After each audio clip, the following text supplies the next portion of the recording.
कपड़े धोने वाली बहू। शादी के पहले से ही विभा को कपड़े धोने का बड़ा शौक था। कभी नल के नीचे तो कभी तालाब के पास। अरे मेरी नीली वाली लुंगी नहीं दिख रही है। विभा की अम्मा, कहाँ रखी है लुंगी? अरे वो तो विभा ने परसों ही धोकर रखी थी आपकी अलमारी में, देखो वहीं होगी। वो ना मैंने आज धो दी, मुझे लगा कि गंदी हो गई होगी। अरे कैसे गंदी हो गई थी? उसे तो मैंने पहना भी नहीं। हे भगवान, इस लड़की के कपड़े धोने की आदत से परेशान हो गया हूँ मैं। जितना तो घर में राशन नहीं आता, उससे कहीं ज्यादा डिटर्जेंट पाउडर का खर्चा है।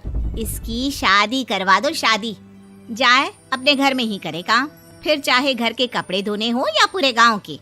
हाँ ठीक बोल रही हूँ, देखता हूँ मैं कोई लड़का। वो दिन भी आ जाता है जब विभा को देखने लड़के वाले आ जाते हैं। लड़की मुझे अच्छी लगी। होने वाली सास कहती है, बेटी अगर कुछ पूछना है तो पूछ लो। वैसे तो हमारी लड़की बहुत ही शर्मीली है, जो बोल दो वो मान लेती है, इसे क्या पूछना होगा। अरे कैसी बात कर रही हो माँ, मुझे इन लोगों के घर रहना है, सवाल तो कई है। हाँ हाँ बेटा, पूछ लो ना, क्या पूछना है। आप लोगों के घर कपड़े कौन धोता है? सास का मुंह बन जाता है।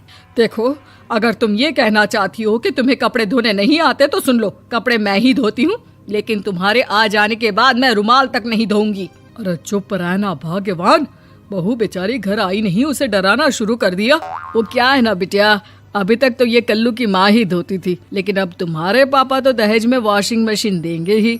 तभी विभा की माँ बोल पड़ती है, सवाल भी पूछा तो क्या। वैसे भाई साहब, मशीन की तो फिर भी कपड़े धोने की कैपेसिटी होती है। मतलब जो बिटिया दे रहे हैं ना विभा, इसे कपड़े धोने का बहुत शौक है। ये आप लोगों के क्या, आस पड़ोस गांव मोहल्ले सबके कपड़े धो दे और उफ तक ना करे। बाहर देखा नहीं आपने कितने कपड़े सूख रहे हैं? सब हमारी बिटिया ने ही तो धोए हैं। बस भी करो ना माँ, शर्म आ रही इतनी तारीफ सुनकर।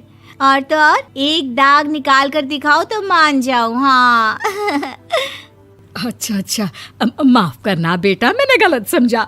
हमें तो रिश्ता बहुत पसंद है। और ऐसे जुड़ जाता है रिश्ता कपड़े धोने का शौक रखने वाली विभा का। उसकी शादी हो जाती है कोयला फैक्ट्री में काम करने वाले कल्लू के साथ। शादी के बाद अचानक विभा चिल्लाती हुई सास के पास आती है। सासू माँ, अरे सासू माँ कहाँ है आप? ये तो धोखा है, धोखा दिया आप लोगों ने मुझे। इसे ससुर के चक्कर के बारे में पता चल गया। अरे तो उसमें तुझे क्यों धोखा मिला है? अरे नल में पानी नहीं आता, कपड़े कैसे कब धुलेंगे? अच्छा, तू पानी नहीं आ रहा उसकी बात कर रही है। तो आपने क्या सोचा? कुछ नहीं। अच्छा, तेरी माँ ने कहा था कि कपड़े धोने का शौक है तुझे, याद आया मुझे। शौक बोलकर कपड़े धोने वाले मेरे जुनून को कम ना आके सासू माँ, कपड़ा धोना मेरा गुरूर है। तभी पति भी वहाँ आ जाता है। अभी मैंने इसे सनी देओल की फिल्म दिखाई है, उसी के डायलॉग मार रही है माँ। अच्छा सुन, साफ साफ बता रही हूँ, पानी सुबह 4 से 6 और शाम को 10 से 12 आता है, समझी? विभा टाइमिंग सुनकर हैरान हो जाती है। ये क्या भूतों का मोहल्ला है?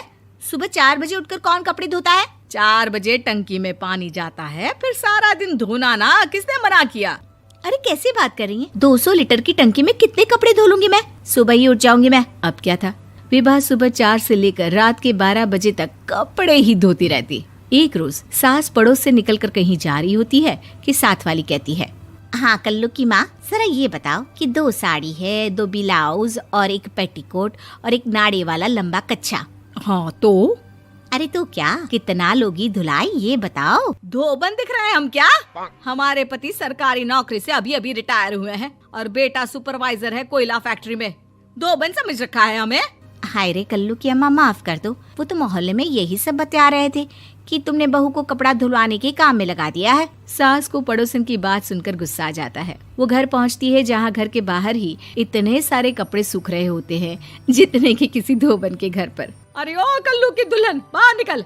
माँ जी यहीं आ जाओ, बाथरूम में चादर धो रहे हैं हम। अरे अभी हम धोते हैं, तुमको बाहर निकलो। ये आस पड़ोस वाले बोल रहे हैं कि हम बहू से कपड़े धुलवा कर उसे कपड़ा धोने वाली बना दिए हैं। अरे छोड़ो ना माँ जी, किन लोगों की बातों में आती हो? आस पास के लोगों का तो काम ही होता है कि वो किसी तरह सास बहू को लड़ा दे। बहू सारे घर के कपड़े धोती है, ये क्या कम है? बोलिए। सास को भी लग जाता है कि वो बहू का ये सनकीपन नहीं छुड़वा सकती, इससे अच्छा है कि खुद ही चुप हो जाए। एक रोज सास और बहू मंदिर जाते हैं, जहाँ सास की साड़ी वहाँ खड़ी भीख मांगने वाली से मिलती है। माँ जी क्या बात है, आपकी साड़ी उस भिखारन से कितनी मिल रही है ना? हाँ हाँ देखो तो, दोनों की साड़ी मिल रही है। क्या बात है कल्लू की अम्मा, तुम खुद को तो अफसर की बीवी बताती हो और ऐसी सिंपल सी प्लेन साड़ी पहनकर घूमती हो। सिंपल और प्लेन नहीं है ये साड़ी। तो क्या सोने के धागे से फूल बने हैं? कुछ भी सासू माँ, कुछ भी। हाँ बने थे इस साड़ी में सोने के धागे से फूल। मेरे पति लेकर आए थे मद्रास से स्पेशली मेरे लिए 10,000 की। ताहे भाई साहब इस भिखारन के लिए भी सेम टू सेम साड़ी लेकर आए होंगे 10,000 की।